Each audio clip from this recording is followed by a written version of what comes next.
Vamos voltar a falar sobre o apagão, sobre a falta de energia. Estamos todos, desde sexta-feira, parecendo o Michael Jordan, né? A gente só pensa em enterrada. Porque agora... Nossa, Antônio Fagundes, é Meu você. Deus. Gostou dessa?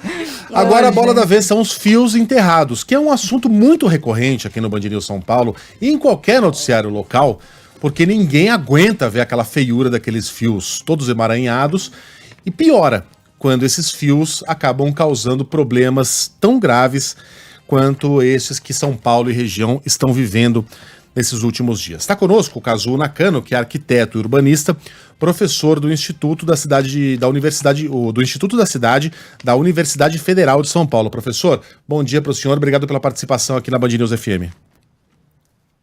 Oi, bom dia, Megali, Carla e Sheila, Bom muito dia. obrigado pelo convite. A gente que agradece Obrigada, pelo senhor. senhor ter aceitado o convite. Bom, a menos de 1% das vias de São Paulo possuem o tal do enterramento dos fios. São aquelas vias mais conhecidas, como a Zé Paulina, Oscar Freire, Faria Lima, Paulista e poucas outras, né? Algumas ruas ao redor do metrô. A gente falar em uma rede satisfatoriamente enterrada em um futuro não próximo, mas pelo menos não tão distante, é um devaneio ou algo possível de ser feito, professor? Não é um devaneio, é algo possível de ser feito, né? Roterdã, por exemplo, é uma cidade em que toda a fiação está enterrada, então é viável. Eu acho que não precisa enterrar toda a fiação, os 43 mil quilômetros de fiação que existe na cidade. É necessário fazer um estudo e, a partir desse estudo de viabilidades, das condições, né, do lugar da via, da calçada onde vai ser feito esse enterramento, estabelecer uma ordem de prioridade, sabe? Porque não é toda rua, toda rede que precisa ser enterrada, né? São aquelas onde, de fato, você tem necessidade. Agora, esse processo de enterramento, ele não é só o enterramento, a abertura de valas ali nas calçadas ou junto às vias para fazer esse enterramento, né? Porque quando você faz um enterramento de uma rede como essa, nessas vias prioritárias, isso afeta as outras características de outros elementos da via pública, da calçada pública, do logradouro público. Então, certamente, você fazer esse enterramento, você vai ter que fazer uma política de calçadas, uma política de recuperação de calçadas, de padronização, para abrir a vala, né, para enterrar essa fiação, e isso vai ser um efeito positivo, porque aí você vai ter... A gente nunca teve na cidade de São Paulo, que é essa padronização das calçadas, considerando inclusive a acessibilidade para pessoas com deficiência, né? Além da arborização, a gente tem um procedimento muito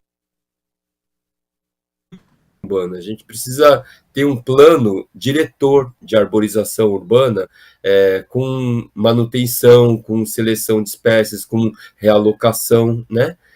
Porque essas árvores, muitas delas foram construídas em outros, foram plantadas, desculpe, no outro momento da cidade, né? E aí as construções acabaram estrangulando. Enfim, então eu acho que essa ação de enterramento da fiação, ela pode trazer efeitos positivos em cadeia, sabe?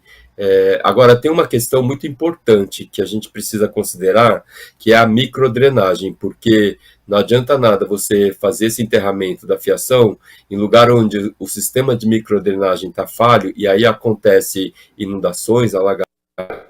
Você vai ter, em vez de efeitos positivos, você vai ter efeitos negativos e prejuízos, né?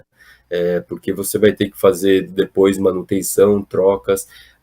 Então, esse é um ponto importante que a gente vai precisar dimensionar e considerar, né, nessas ações. Outra coisa são os acessos de veículos para as garagens.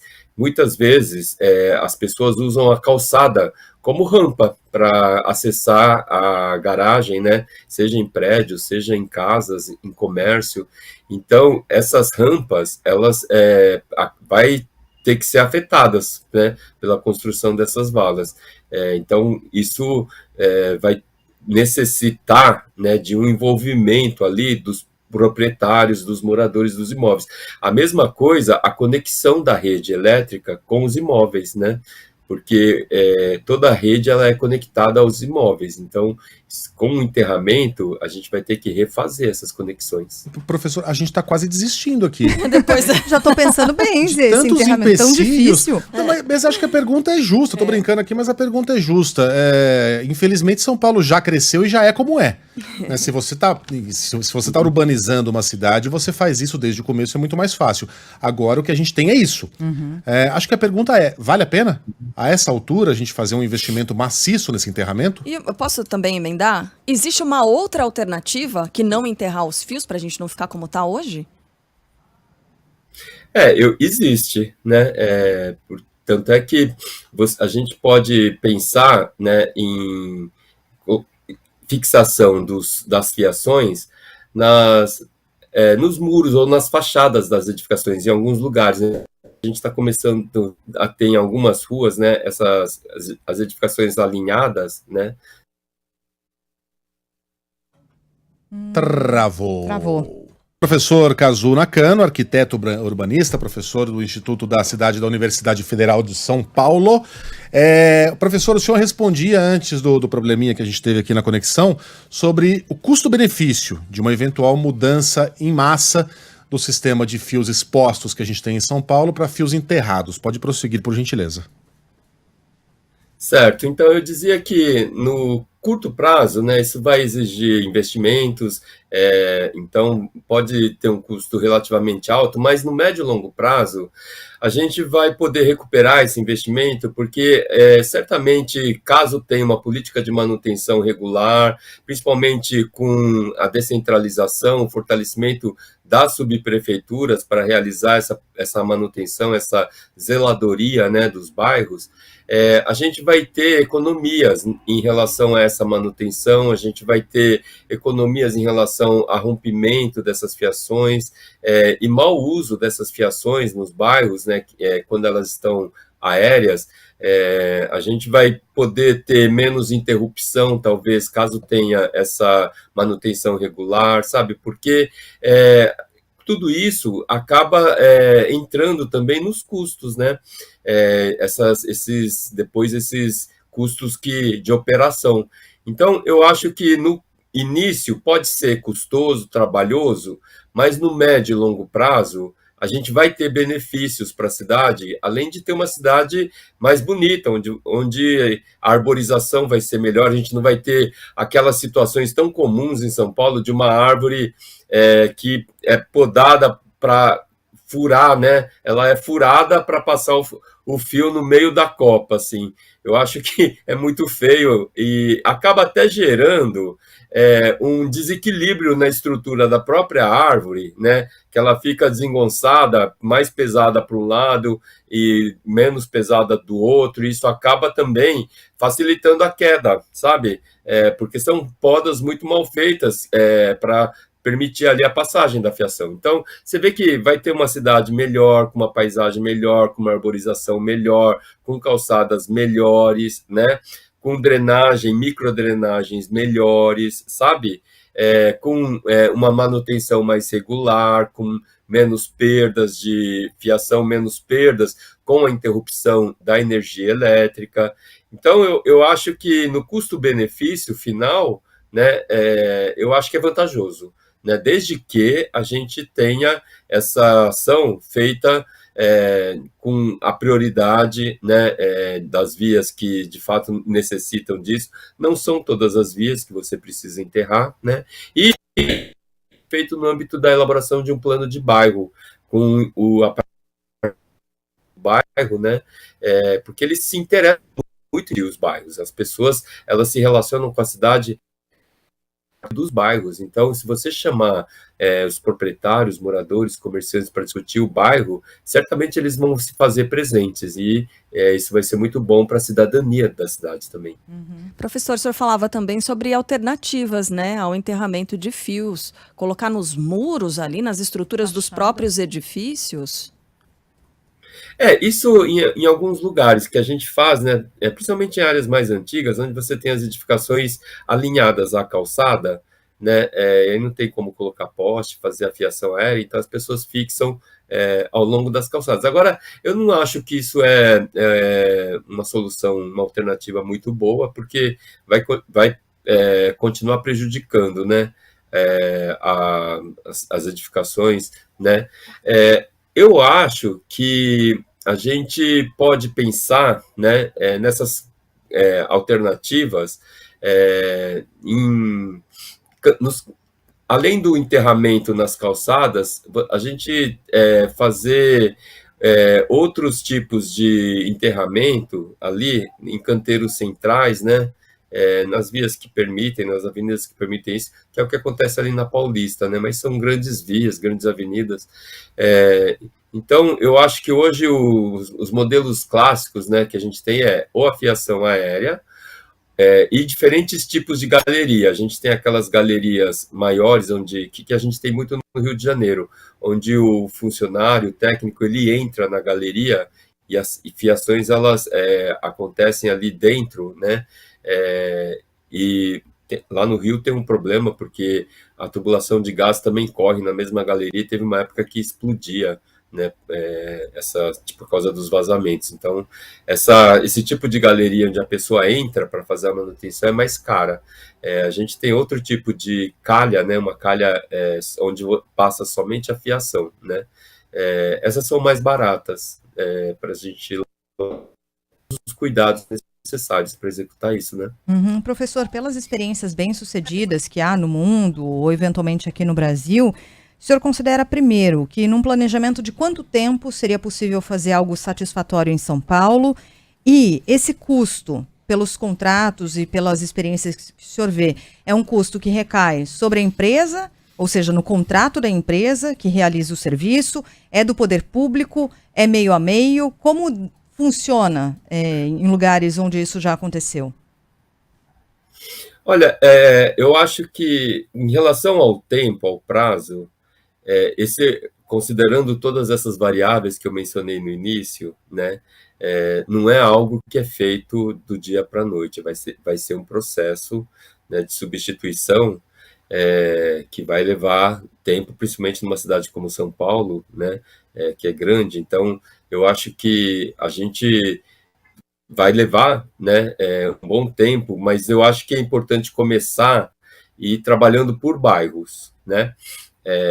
A gente já fez outras substituições de outras infraestruturas na cidade, né, que levou anos, inclusive a de iluminação pública, né, quando a gente começou a substituir as lâmpadas por lâmpadas LED e tal. Então, eu acho que a gente tem que considerar que o prazo é longo, né? Vai demorar, mas é importante começar e é importante não interromper. Agora, com relação aos custos, a gente está falando da utilização de um espaço público, de um logradouro público, que inclui não só o espaço aéreo, mas o espaço do subsolo também. Então, isso é responsabilidade do poder público, da prefeitura. Então, a prefeitura participar ativamente, coordenar isso, a utilização de um logradouro público, né? E a prefeitura pode, inclusive, cobrar, né, das concessionárias, não só de energia elétrica, mas também das outras empresas, a cobrança por esse espaço público, inclusive no subsolo ou no espaço aéreo. Por isso que eu acho que as concessionárias, elas também têm que arcar com esse custo, com esse uso, né, desse logradouro público. Agora, a prefeitura, ela pode fazer, né, também os seus investimentos, existe recursos na cidade, né, o Fundurb tem bilhões, 5 bilhões ali, né, que é o Fundurb que é alimentado com os recursos da outorga onerosa do direito de construir, pagos pelos incorporadores imobiliários. Então, tem recursos destinados especificamente para essas melhorias urbanas, sabe? De infraestruturas. Agora, eu acho que precisava fazer também outras parcerias, sabe? Envolvendo ali os comerciantes, como foi feito na José Paulino, teve uma iniciativa ali também em Sapopemba, em São Mateus, né? Não foi para frente, mas os comerciantes se organizaram para fazer também uma ação de enterramento, Então, não exclui essas parcerias, essas articulações, não. Professor, a gente ainda está com um probleminha na conexão, mas antes de encerrar, eu gostaria de uma resposta, se possível, curta, porque o nosso tempo também está esgotado e eu sei que o do senhor está também. Fios enterrados, eles são mais fáceis ou mais difíceis de serem furtados? São mais fáceis. Jura? Agora, depende muito da forma como você constrói a calha, né? Então, depende muito de como você vai tamponar a calha, né? Mas a questão ali é a segurança, né? Que você vai usar os dispositivos ali de proteção da fiação. Mas as duas soluções, Megali, são passíveis de furto, sabe? Eu acho que não tem solução perfeita nesse caso, não. Olha, eu tô começando a achar que fio enterrado é uma ótima ideia para Roterdã, para os outros. Não vai dar aqui. Para Noruega, né, para Finlândia. Só Estocolmo? Maravilha. Como vai ficar bonita Amsterdã? Nada. Não, mas a gente também não... A gente pode ter, sim. Claro. Oi, desculpa. Não tô brincando. Enfim, tem que fazer direito, né? Tem que se preocupar com esses efeitos colaterais que a gente vai ter quando o serviço estiver feito. Kazu Nakano, arquiteto e urbanista, professor do Instituto da Cidade da Universidade Federal de São Paulo, muitíssimo obrigado pela entrevista. Uma boa quarta-feira para o senhor. Muito obrigado, boa quarta-feira para vocês também, bom trabalho. Obrigada, professor. Excelente entrevista, mas aí a nossa esperança entra naquela listinha de ganhar na Mega Sena, ver São Paulo com fios enterrados. Tá na mesma lista. Né? Ganhar Libertadores.